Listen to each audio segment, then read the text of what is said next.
on and everything else. So I'm Christian Brady, Dean of the Schreyer Honors College, and I'm pleased to have you all with us this evening. And pleased, even more so, to have with us our guest lecturer, Dr. Casimer DeCusatis, for our discussion, From Wall Street to Watson, the Next Generation of Data Networks. Please have a seat, guys. Thanks very much. As soon as I get this to work, I will. Okay. Go ahead and clap. It's okay. So, in terms of further introduction, there's a lot here to talk about, really. First of all, you're a proud Penn Stater. Of course. And having done your undergraduate here and graduated with honors in earth and mineral science, engineering sciences, excuse me. We'll come back to some more of the details because there's a lot in your biography, but I also want to recognize the fact that this is the 18th annual Mark Luchinsky lecture that we have.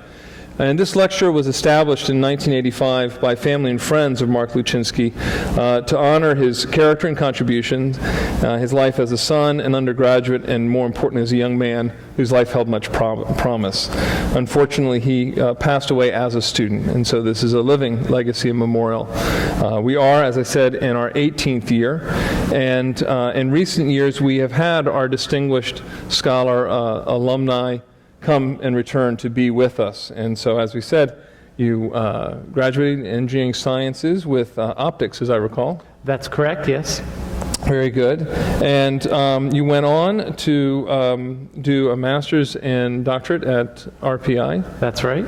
That was also in optics? That was in electrical engineering and computer science, but with a focus on optics. Okay. And now, today, you are have the grand title of IBM Distinguished Engineer and an IBM Master Inventor, because you have, was it over 120 patents? That's correct, yes. Excellent. I think we're going to talk more about that. But tell me briefly what your current role is with IBM. Well, as an IBM Distinguished Engineer, I'm a technical executive, which means I'm still involved with creating new technology and new patents.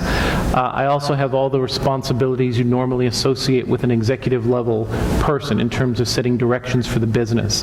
I'm currently serving as Chief Technical Officer for Strategic Alliances in IBM System Networking Group, which means I work on our strategy for data center networking. I also work with all of our partners, companies like Cisco, Juniper, Brocade, Adva, Sienna, and many, many others. Excellent. And we're going to come to some of the work you've done with your partners in reference to disaster recovery and data networks and systems. But I wanted to begin by asking you some more general questions. This year, as I think you know, but our audience may not know, we're building towards our For the Future Summit. The theme is the importance of innovation and the impact of innovation.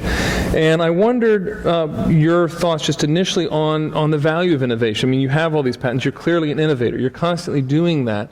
But as in broad terms, what is key to innovation? What does innovation mean to you? Well, it's a good question. I deal with this every day in my job. IBM as a corporation has been around for about 100 years now. You don't survive as a corporation for 100 years in the technology field without constantly reinventing yourself and doing things that are new and innovative.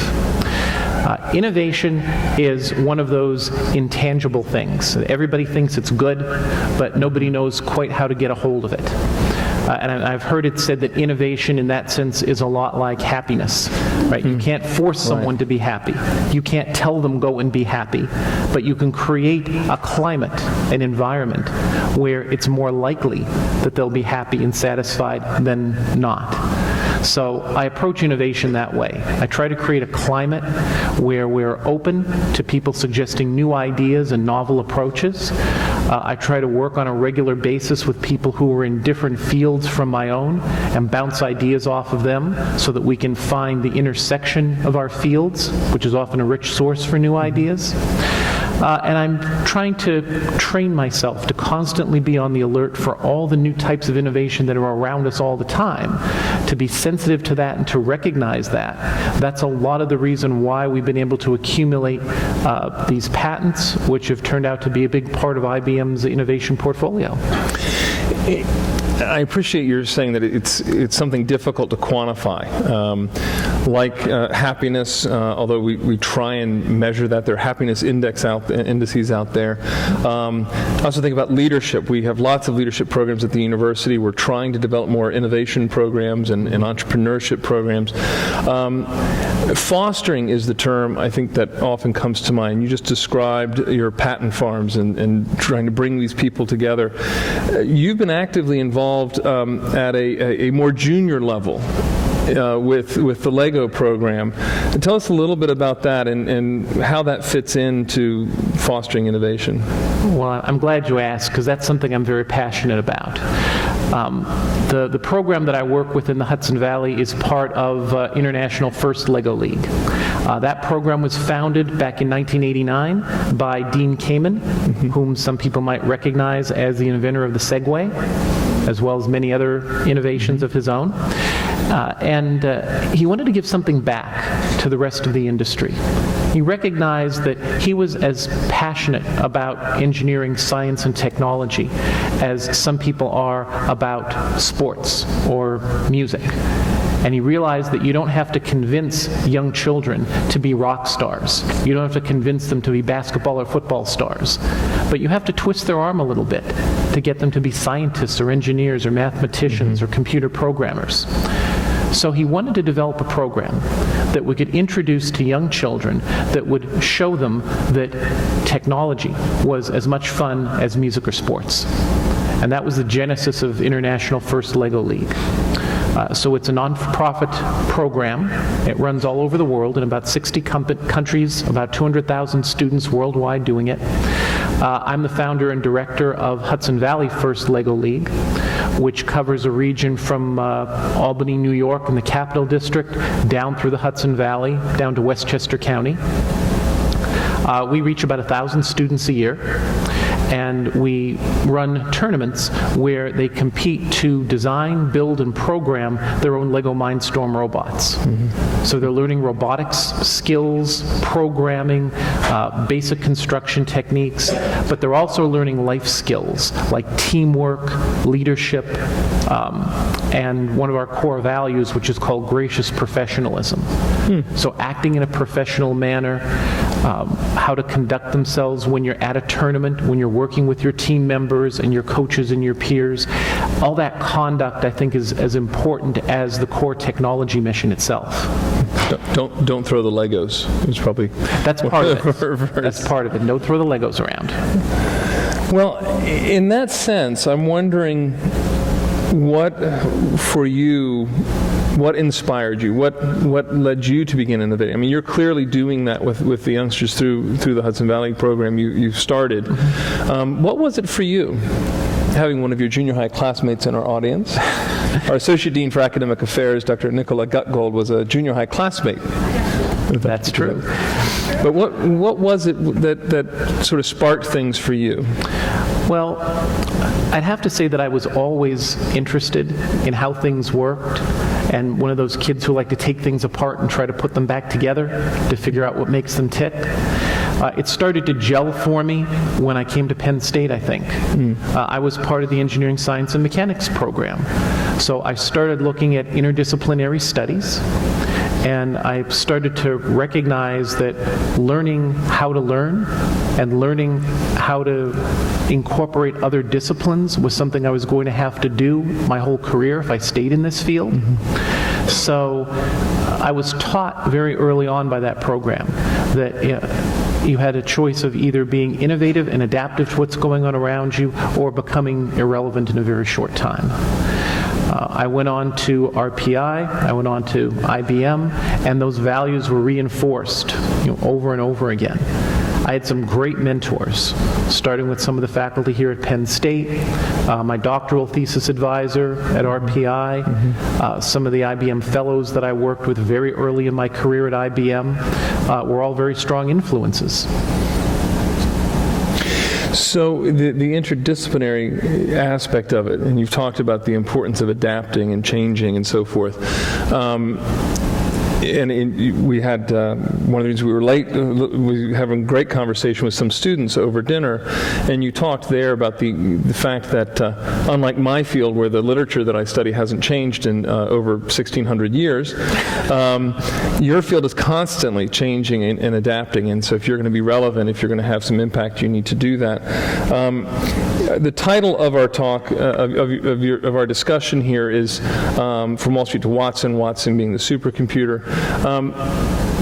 Can you talk a little bit about how you got involved in the network data backup solutions and things like that have become so vital? Not everybody really thought about them prior to 9/11, but you all were at IBM, and you were, and how those different influences or this awareness of all these different factors has played into that.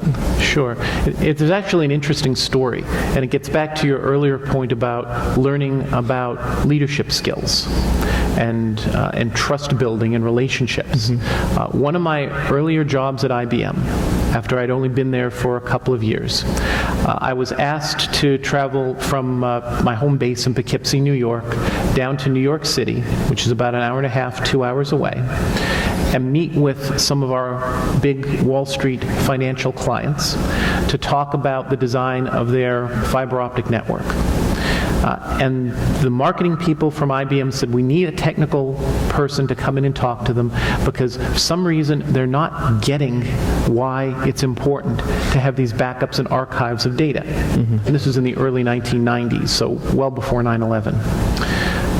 So I put on my good suit and tie. I went down to New York City. They ushered me down to Wall Street. So as a relatively newly minted IBM engineer, they walk me into this client's building. We go up to the 30th floor. They lead me into this conference room. Open the doors. Huge conference room, big mahogany table down the middle, all these people lined up in suits on either side, big floor-to-ceiling glass windows, right? Looks like a James Bond villain lair. You get the picture. And there's me. So I walk in, and they ask me to describe this technology that we have. You've got this fiber optics.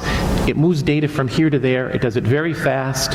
It kind of is meant to back up our systems if there's a problem, but what does that really mean? So back then you realize, we didn't have tablets and PowerPoints and everything. We carried a briefcase with a stack of overhead transparencies, and we used slide projectors. And we carried photographs of the product around so that we could show people, this is what our box will look like when it's installed in your systems. So I'm doing my presentation. And even though I didn't have a lot of experience at IBM, I could see what they meant when they said our client is having trouble grasping this. And so why were they having trouble? And I realized that it had nothing to do with the technology and the specs that I was rattling off. These people were not technically trained. They weren't engineers. They couldn't appreciate why all that stuff was important. What they needed to know was that I was willing to stand behind this product. It gets back to the idea of, are you willing to fly in an airplane that you've built yourself? Or more specifically in their case, are you willing to jump out of an airplane if somebody else has packed your parachute? Right. That's what we were asking them to do, was let us pack their parachute. This was their backup and recovery option. If this failed, they would lose tremendous amounts of data. So the meeting was not going so well, and I realized we had to do something to try to express that we understood that trust was the main issue. So I did something that they still talk about a little bit to this day. I took a chance, because being a leader is about risk. And I told you that I had these photographs of the product with me. And I happened to have some wallet-sized ones, because I like to leave them with people so they can look at it afterwards. Back then, we didn't have digital cameras and things like we do now. So you would set up your product and put a drop cloth behind it. You'd wheel in a nice camera and take some pictures, have some glossy prints made, and you'd carry them around. So I pulled out my wallet, and as I'm getting ready to show it to them, I said to them, now you've got to realize, I've been working on the design of this product for several years now, been involved in every step of it, and there's two things that I carry pictures of in my wallet. And one is my multiplexer, and the other is my wife and daughters. I take out the pictures and I put those on the table. And the reaction around the room, you could see the tension lift. You could see them click and the heads start to nod. That, okay, IBM gets it. This is about us trusting them with something that is very, very precious to us. That is going to put us out of business if someone isn't standing behind it. From then on out, I had their attention. The rest of the meeting went very well. I leave the meeting, everybody's saying what a good job this was. I did follow-ups with them after that. They agreed to install some of our fiber optic technology in their systems. As it happens, their systems were based in the basement of #1 World Trade Center. Several years later, those systems that I helped design and install and sold to them that day were chugging away, backing up their data right up till the time when the rest of the tower fell down on top of them and crushed them to powder. Systems like that were what helped us recover the stock market and the banking and the financial data. Okay? As I told you over dinner earlier tonight, when 9/11 hit, I don't want to minimize the cost of human life. In fact, I have a story about some of my relatives that I'll tell you who were in the area at the time. But the stock market, the NASDAQ and the New York Stock Exchange, were both closed for 4 days. That's the longest time they've been closed since World War I. What if they'd never reopened? What if other people in the country hadn't been able to go to a bank and insert their ATM card and take out money because we don't know how much you had in there? What if you can't get your mortgage checks or your Social Security checks or trade that stock that you were counting on to pay for your retirement? The financial implications of losing the stock market are huge. Now, there were many people at IBM who worked on many different aspects of fixing that problem. This is not something I did alone. I'm not trying to take credit for that. But the piece that I worked on, providing a fiber optic network that lets you back up and restore critical data from the World Trade Center, was the first of many such applications that we started to deploy around the world. So as we started getting hurricanes and tsunamis and failed nuclear plants and other things in other parts of the world, we were much better prepared to deal with that because of the lessons that we learned at that site. Now, I told you I was going to tell you one more quick story about a relative of mine. And I think this is important because it also ties back to my leadership topic. I may not be able to tell you what leadership is, but I can sure give you an example of what not to do. Okay. It turns out my sister-in-law was working in the second tower of the World Trade Center on that day. Now she gets out safe. All of her friends get out safe. It's not that kind of a story. But she's on the 17th floor of tower #2. You got to remember when the planes hit, no one knew what was going on inside that building. So there's a lot of confusion, people milling around, and she told me this story. And I have no reason to believe it's not true, so I'm going to tell it to you exactly the way she told it to me. She says that their manager was sort of gathering people up and herding them up the hallway. So she went over and asked him, what's going on? The manager said, we don't exactly know, but we think there's been some kind of a problem over at the neighboring tower. We think maybe some low-flying aircraft might have hit the tower. So we want to get everybody together in the conference room so we can talk about what we ought to do next. So my sister-in-law processed this for a minute. Plane has hit the skyscraper next door. I'm on the 17th floor. I'm being asked to do this. And she looked at him and said, okay, staff meeting. Sounds good. I'll go get the donuts. And she turns around and walks out of the building, encouraging others to do the same. Went down to the street, caught a ferry over to New Jersey where she has some relatives, and eventually they did decide to evacuate in more or less an orderly manner.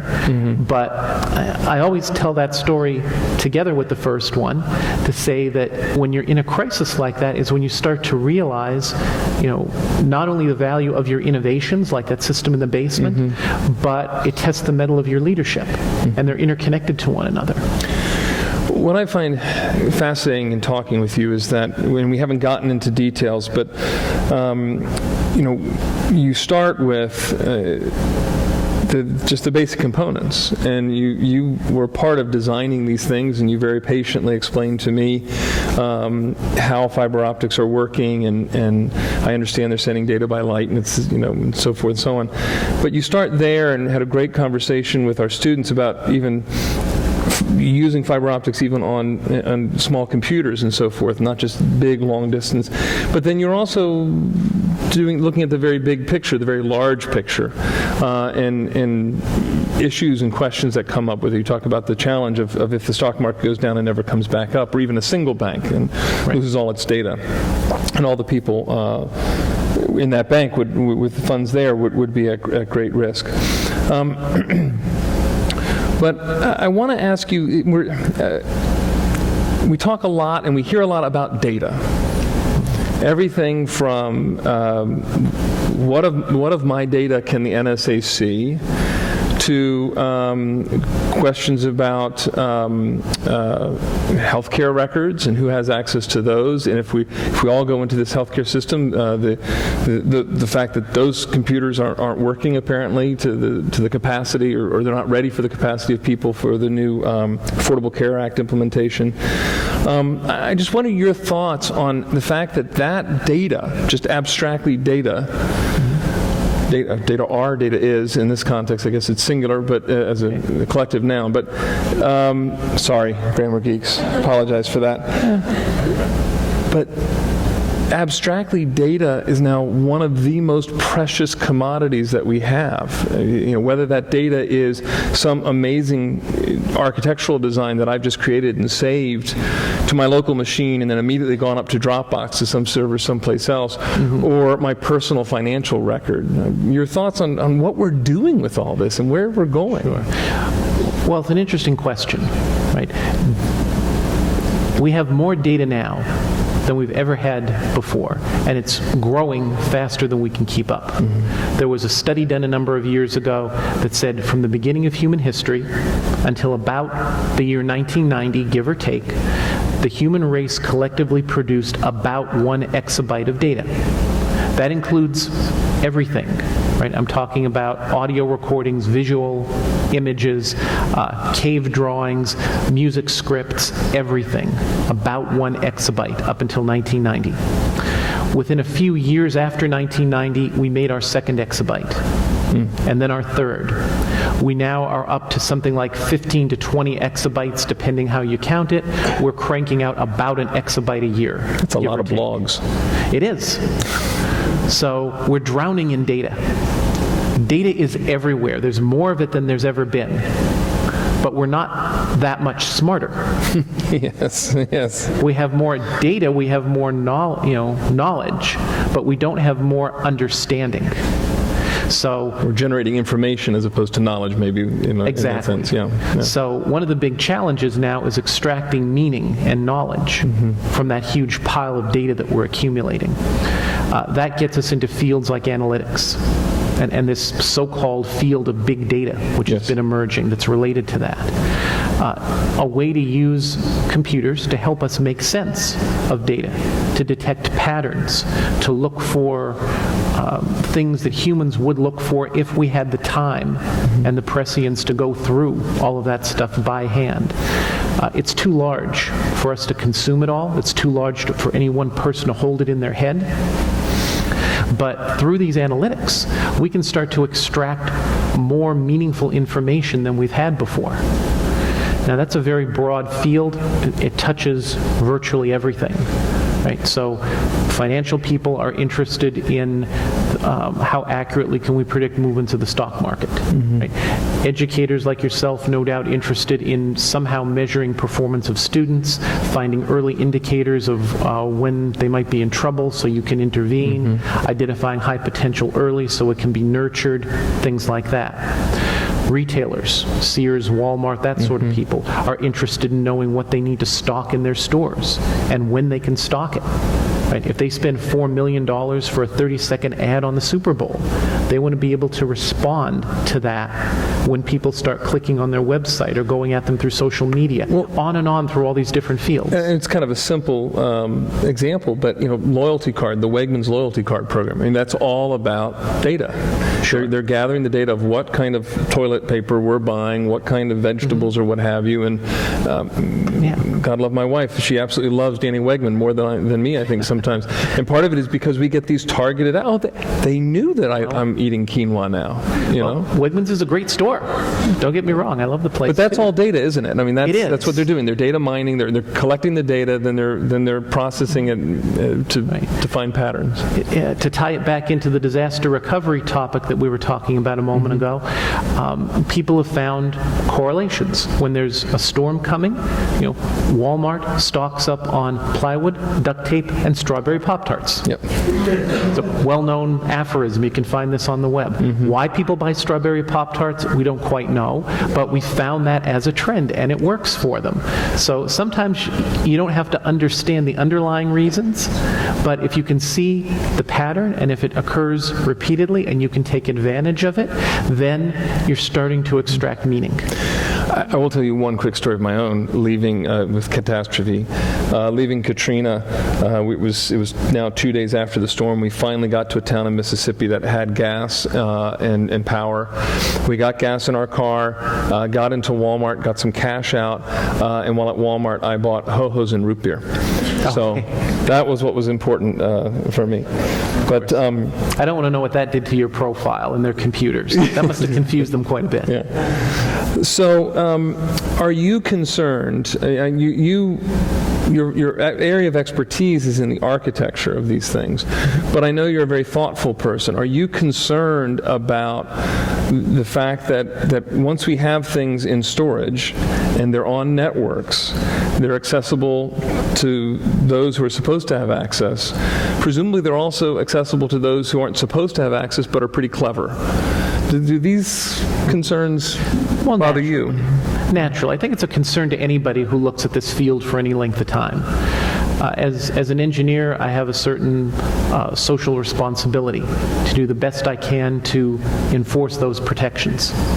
Now, as I was telling the students earlier tonight, no matter how good a job I do building secure networks and virtual multi-tenant cloud platforms and firewalls and things, all of that is meaningless in a world where somebody will give you their passwords for a candy bar. So I can build good technology. I can hold up our end of that. But there's a whole social engineering aspect to security that I think we need to give more focus on. We're making some progress in that area, don't get me wrong. But this is a subject that's going to come to the forefront more and more, I think, as people start doing more business online and in the cloud. When you put your data in the cloud, you don't know where it physically resides. Right? It may reside on servers in other countries, on the other side of the world. And we're just now starting to grapple with those kind of issues that we never had to deal with before. Mr. Schreyer is often described as having been an inveterate optimist. He's known famously in the financial world for when the 1987 stock crisis happened. I think it's still the largest single-day drop in the stock price, October 7th, 1987, or October 11th, I can't remember which day. But he used that phrase, Merrill Lynch is bullish on America. And in his later years with Penn State, he was always bullish on Penn State, even in some of our darkest days. I wonder, when you look to the horizon, are you optimistic in general about where humanity's going, the things we're going? And I'm thinking about Peter Diamandis, the co-founder of X Prize. He's going to be our keynote speaker for the Future Summit on April 1st. That's not a joke. April 1st this spring. He's written this book, Abundance, and one of his arguments is that basically we have the solutions already here for hunger and poverty and so forth. So it's merely innovation. We just have to be innovative enough to get there. Do you share that kind of optimism? Generally speaking, I think I do. There's a lot of things to be concerned about, but there's also a lot of good reason for that optimism. In fact, I'd go so far as to say that you need to have a positive view of the future if you're going to work in this era to affect real change. I mentioned earlier, I think, that IBM has existed as a corporation for about 100 years. Well, not very many companies can say that. And of those that can, very few of them are in the technology area and are still arguably as successful as IBM is on the whole. So they did a study last year, and they tried to figure out what was it about IBM that made them so successful. They looked at all the opportunities over a 100-year span. And to be fair, IBM missed a lot of things that it could have, but they hit enough things, and they hit them consistently enough that they were able to grow and change and transform the country, and they were able to make real changes, not only on this country, but on the whole world, to introduce innovations that people take for granted today, or maybe aren't very familiar with, but that were really affecting the way people live their daily lives. And with the internet, we do more and more of that every day. So how is it that they're able to make innovations that change the planet? The number one conclusion people came to when they studied it is it was not the accumulation of data, but it was the belief that they could succeed. I thought that was really very telling. I mentioned that to the Presidential Leadership Academy the other night during my visit here to Penn State. Believing that you can succeed, believing that there's a future that has that promise to it, is an important part of making the success happen. It's part of leadership. It's part of something that you want to transmit to the people that you are leading, that are trying to follow you. So I am optimistic about that. I think there's lots of opportunities and lots of examples I can point to give you reason to be optimistic. And so with that kind of a basis, I'm not going to say we have it all figured out. Sure. There's lots and lots of issues to go through every single day. But part of what I like about my current job and the role I found in the industry is that you get to look towards that horizon, and you get to have some visibility into things that are coming that may be decades in the future, that maybe I won't even see in my lifetime, but that are going to make a positive effect for everybody on the planet. Well, when you talk about having a positive vision of the future, I can't help but think about the fact that you, like myself, are a fan of science fiction, and perhaps one of the most optimistic science fiction creators was Gene Roddenberry. And there's a commercial out right now for the Samsung watch and so forth, which has the communicator and all these other things. But there are actually a lot of devices and inventions and things that were envisioned in various science fiction shows and movies and books and so forth. And I wonder what role you feel science fiction plays in innovation. That's an interesting question. I think a lot of the people that I work with in the technical field are fans of science fiction. A lot of them, like myself, are waiting anxiously for the 50th anniversary of Doctor Who on November 23rd. I am as well. And other things. My wife used to say that she watched Star Trek growing up, and she coveted Mr. Spock's library computer. Yes. This idea that you could walk up to a computer and ask it a question, and it would work, and it would answer you in terms you could understand.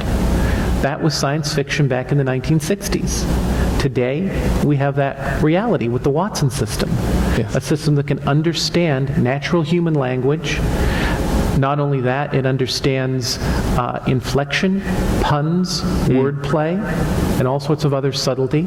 I was going to demonstrate Siri by asking it the Eagles score, but I might get in trouble with the crowd. I don't know. But I don't know how many Eagles fans you have here in the audience, but a lot of these technologies come about because we have visionaries who can imagine them. And maybe I can't build it today, but I can start to see a path to get there. I think a lot of the great innovators in our discipline have been inspired by things like that. So not all science fiction visions of the future are positive. Some of them are kind of dystopian. Dystopian, yeah. So we learn things from that as well, about what we'd like to avoid. And it forces us to think about what kind of a world we'd want to live in, which is the first step towards trying to create that kind of a world. And I think there is, to try and come full circle, and I'll end with this question and open the floor to questions, but to the interdisciplinary aspect of things and innovation, I think it's interesting to know that there are some of the science fiction writers like Asimov who were quite astute in their own knowledge of science. They were very good at that. But there are also many others who, Arthur C. Clarke and some, including Roddenberry, I think, who probably weren't terribly good at their science, but they had that vision, and they were able to say, to envision for us what the future might look like and the way humanity might go about doing things that humans need to do, assuming the technology would find the path. If we envision where we need to be, that technology would find the path. And I think that's encouraging to me, again, as someone who has a deep passion for science and technology, but my primary aptitudes is not there, for folks to still be able to play a role. And so my last question to you is what role do you see education, in particular higher education, have with regard to innovation? Is it? I'll just leave it at that. I'll let you fill that out. I think we are at a critical time in our history where our ability to educate and train the next generation of leaders and of technologists as well as people in other fields is more critical now than it's ever been. One of our recent CEOs of IBM, Sam Palmisano, was talking about innovation. Of all the things that IBM has created over the years, and we have more patents every year than any other company in the industry, 7,000 patents every single year. Going back 15, 20 years, we've been leading the industry. I was impressed with your 120 until you just said 7,000. I'm working on it. That's still a pretty good percentage. Give me a few years to get there. It's exponential. It kicks in at the end. But despite all of those things, what he said, a couple of things that I found interesting. One of them was he talked about the greatest problem that we face as an industry, and he talked about the greatest innovation that IBM's ever made. And when talking about the greatest problem that the industry faces, he said, it is not, I'll paraphrase, it's not putting 8 billion transistors on something the size of your fingernail.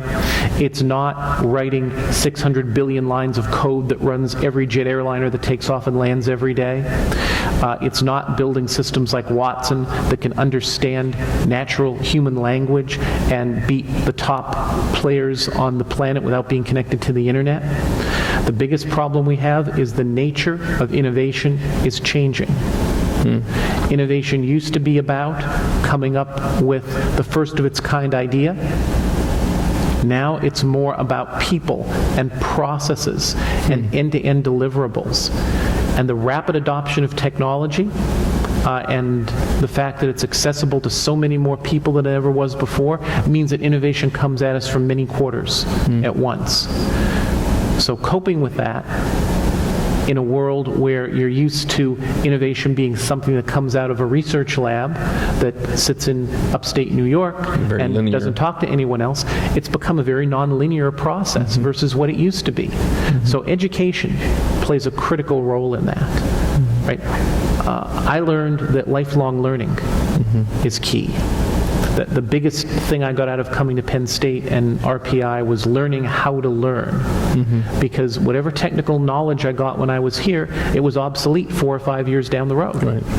right? I wouldn't be here, and IBM wouldn't have been here for 100 years if we couldn't constantly learn new things, innovate, reinvent ourselves. And so the first reason why education is important is because you've got to instill those values in the next generation and the one beyond that. We need that next generation of leaders across all fields, not just across engineering.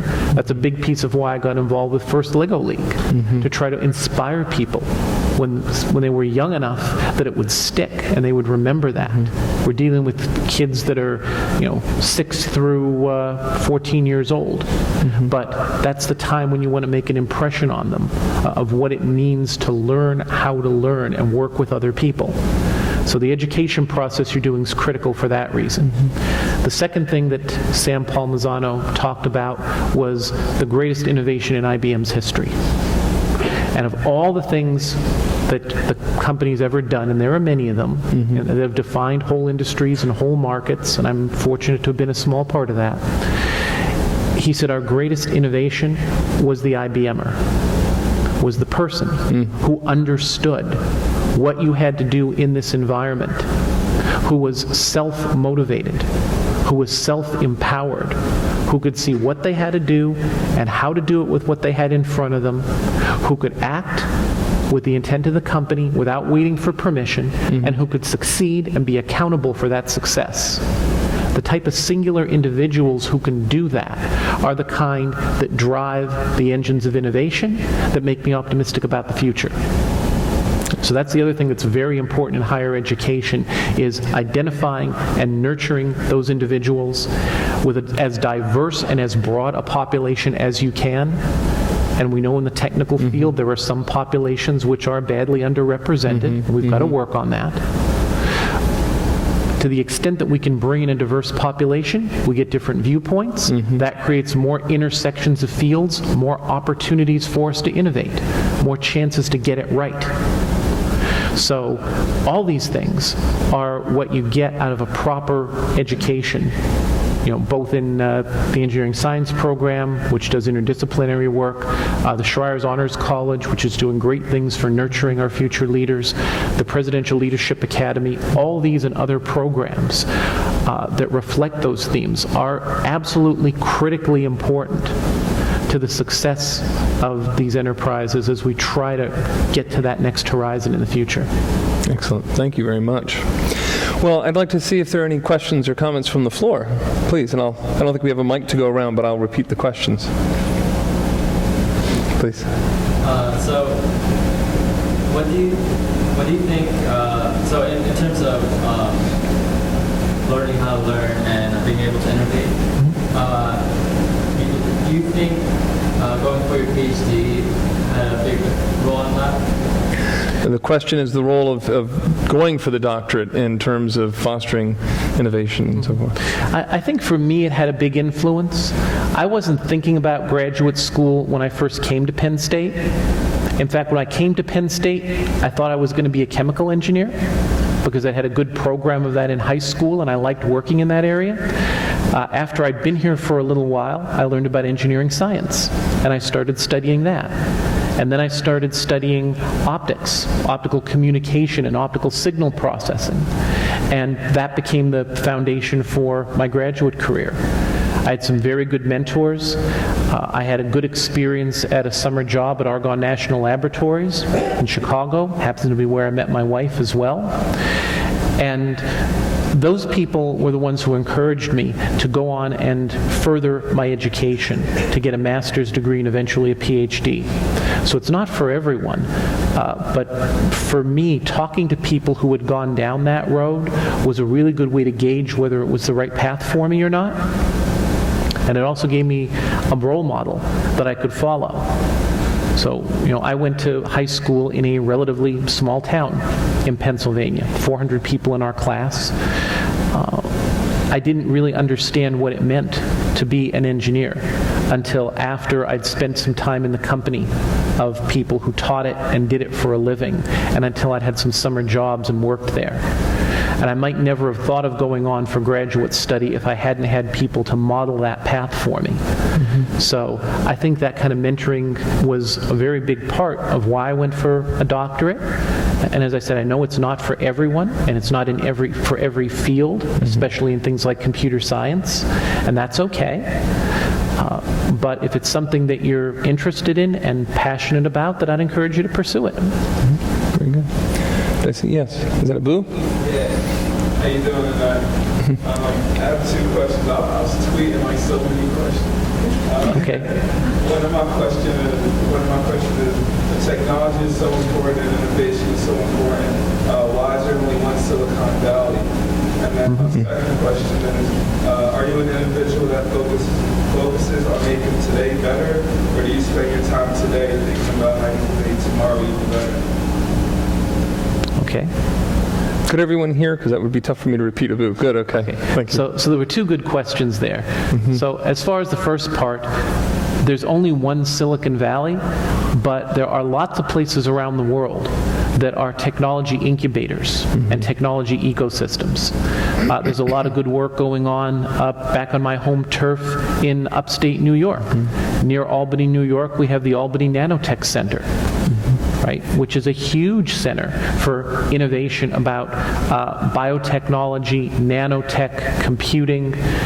We have the New York State Center for Cloud Computing and Analytics, which is based right in the Hudson Valley. I work with them very closely at Marist College. So there's other examples of this around the world, in Europe, in India, in China, Japan. Silicon Valley got all the press, and they were there first, and they're still a very strong and viable source, but don't make the mistake of thinking they're the only place in the world where we have innovation happening. We have lots of people designing and building great technical solutions at other places around the world. In fact, I'd even say including right here at Penn State.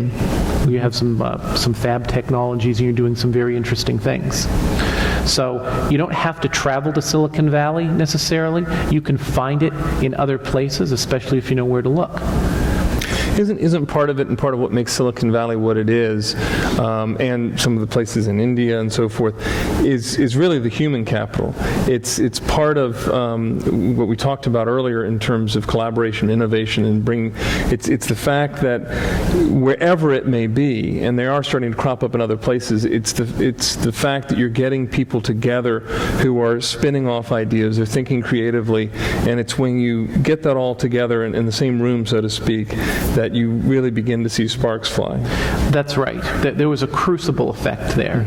All these bright people came together and started working on these problems in the early days of the computer revolution.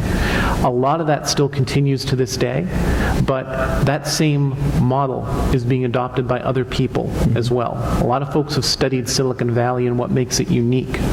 So we now have incubators like that, ecosystems that promote innovation in North Carolina, in New York,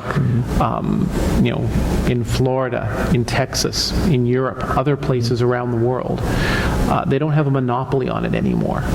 So, and I think that's a good thing, because to the extent that we can model that and take away good things from it and teach more people how to be innovative, it benefits the whole industry. And Abu, I liked your second question, but I don't want to get the phrasing wrong. Do you remember, or do you have there?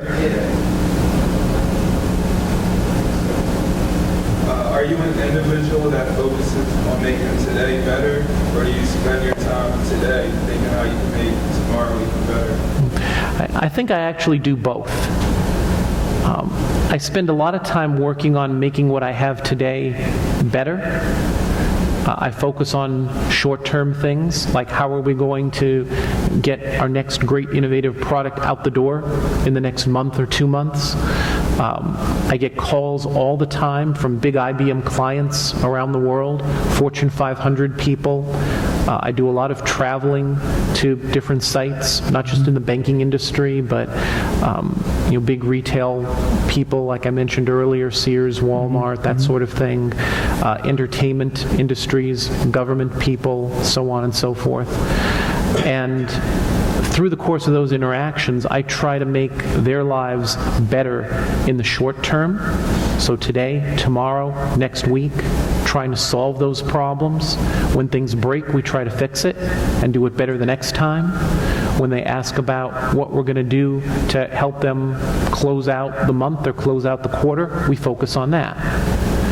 But I think it's a mistake to have an exclusive focus on either short-term or long-term thinking. It's got to be a balance.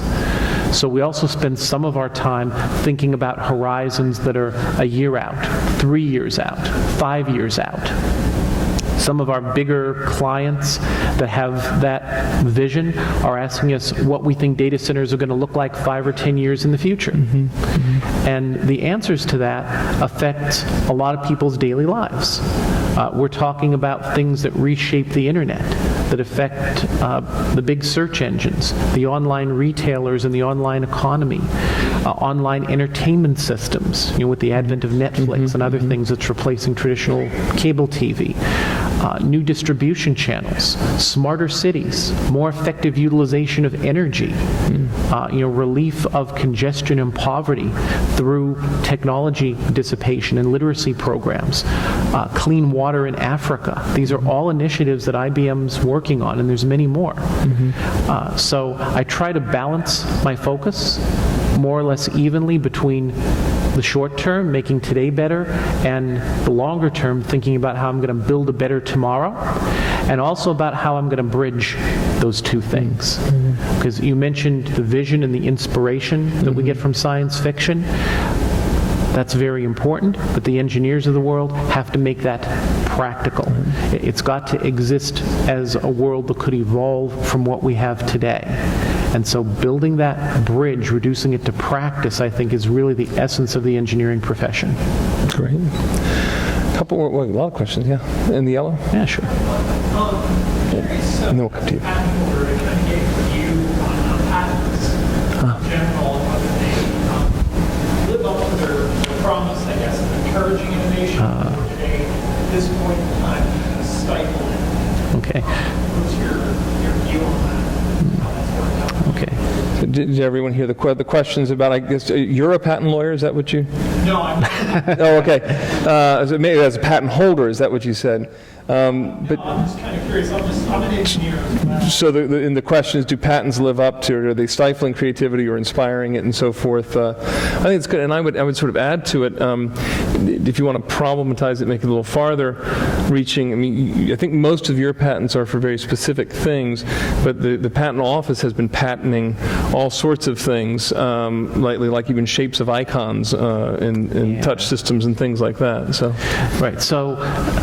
So first of all, I'm not a patent lawyer. I'll be clear about that. I'm not an expert on patent law.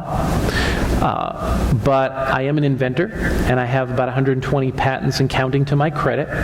So I've learned a little something about the process of making patents, and what makes a good one and what makes a bad one. I think there's some value to that, in the sense that people need to know their intellectual property is going to be protected if they're going to be inspired to create it. If we make everything free, then a lot of the creativity falls just to the people who are self-motivated, who are doing it for the publicity or something like that. So I think there's definitely a place in the system for protecting intellectual property rights. Now, the problem arises when people start trying to use the patent system for things other than that intention. There's people who try to use it, as you said, for patenting things that, could be argued might not be patentable, like, shapes of icons or shapes of devices, whether it's curved versus flat. You get into problems with people who are patent trolls, who try to make a business out of extorting people, essentially, for money for patents that they've owned or bought or traded. and there's some companies that are built solely around, they buy other companies to then own their intellectual property and then sue other companies for the use of these patents. Yeah. Right, and IBM and all the other big companies in the industry inevitably have a lot of lawsuits pending against us at any given time, not because we necessarily did anything wrong, but because there are organizations out there like that who are trying to make a living not by creating new technology and new intellectual capital, but by buying someone else's and then suing everyone in sight. Yeah. So there's abuses in the patent system, no question about that. There's almost certainly things that are getting patented that perhaps should not be patented and that might not hold up in court if they were challenged. I think there's going to be some real changes coming in intellectual property law and what we view as patentable and non-patentable in the decades ahead. I'm not sure exactly what path that's going to take, but as we start seeing value move up the chain away from individual devices into more and more complex systems, people have struggled with patenting software. They struggled with patenting services. Patenting business processes. We don't have good solutions for that sort of thing. There's lots of problems which we don't have good answers to in the medical field. Right? Lots of drugs which have patents on them that keep other people from making generics that keeps the price very high. Now, is that necessary for the drug companies in order to stay in business, or is that just taking all the money that we can get, and as soon as the generic comes out, the price drops to a quarter of what it was? We don't have the answers to that. I'm not suggesting that I do, but I'm trying to frame that discussion just to say there's some gaps like that in our understanding of how patents ought to be applied. There was the landmark case this summer that the Supreme Court heard where a gene had been patented, not the process of discerning the gene, but the gene itself. And finally the Supreme Court said, no, this was something that was in nature. You can patent a process potentially, but you can't patent the gene itself. And that has huge implications then for scientific research. So that was there's a lot to watch there. Yes, ma'am. What type of skills do you think is the most important thing for entry-level data scientist? So what sort of skills are most important for an entry-level scientist? Data scientist. Oh, data scientists, yes. Well, it's a hard question to answer because different companies have different criteria depending on what they're trying to do. You'll get a different answer from IBM's entry-level positions than you might from Google, than you might from a startup venture capital company. Generally speaking, there's really no magic there. You want to be fluent in at least one programming language, and it's good if you have something else to back that up. If you are interested in things like the financial markets and commercial things, databases are very good to know about. If you're interested in networking and you want to do software-defined, programmable, virtualized networks, then Python is where it's at. You've got to learn that. If you're not into any of those things, you want to be a web developer, that's a whole different set of skills.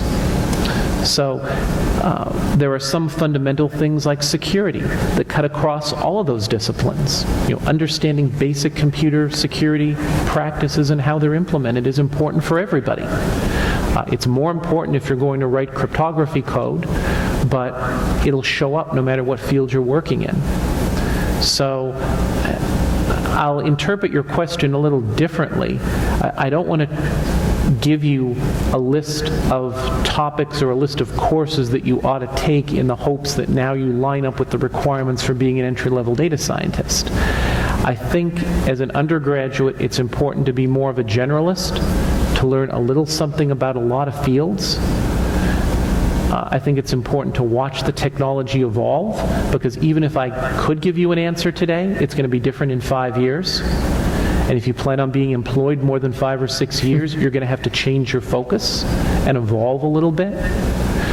None of us could have predicted the importance of some of the technologies that we rely on today. Right? The Android platform didn't exist. 15 years ago when I was in, 15, 20 years ago when I was in college, right? If someone had asked me that question when I was at Penn State, and they had said, well, you have to expect to be fluent in a programming language that hasn't been created yet for a smartphone that won't be on the market for 10 years. That's not a very useful answer, even if it might be true. So it's a very tough question to grapple with. I'd more encourage you to focus on your fundamentals and make sure you understand that so that you'll be able to learn the new things as they come along. And the passion that you talked about, the passion to learn, right? You have to have that desire. Right. It's got to be something that you care about. I have one last question for you. What one thing from a science fiction future do you wish we had now? Oh, boy. I should have given you fair warning to think about it, but That's a hard one. There's so many things I could ask for. we'll have you back next year then, and you can come back in your TARDIS. And, I was going to say, I'm personally a big fan of time travel. excellent. If we had working time travel, even if there were some rules around it as to what you could and couldn't do, I think that would be, such a major disruption to the way we live our lives. To be able to see history as it occurred, and to know what was the definitive version of events, even if we couldn't go into the future, even if it was just one way, and even if you could just observe and you couldn't change anything, I think what we could learn from studying these situations up close and in person by itself would be invaluable. What we could learn about the early days of the universe, the early days of life on this planet. There's so many questions that we could answer if we just had observational time travel that only went backwards. If you let us change things, it gets even more interesting. And if I can go into the future, well, all bets are off. That's what I'd really like. So I want a TARDIS. A TARDIS it is then. Well, we want to thank you very much and give you a small token of our appreciation. And Dr. Casimer DeCusatis, thank you so much for coming and being with us today. Thank you for having me. Thank you very much. Beautiful. Thank you all very much. I want to thank our co-sponsors, the Schreyer Honors College Student Council, for co-sponsoring along with the Presidential Leadership Academy. Remind you to look all year long for our Shaping the Future Summit mark on different events going on. We're teaming up with groups like the Lunar Lion Project. They're part of the X Prize. They're working to put Knitting Lion up on the moon. We're going to be looking at different things each month. I think it's February is going to be healthcare, for example. So keep your eyes peeled and go to futuresummit.psu.edu. Once again, thank you, Dr. Thank you very much. Thanks for having me. I think we'll probably take a picture.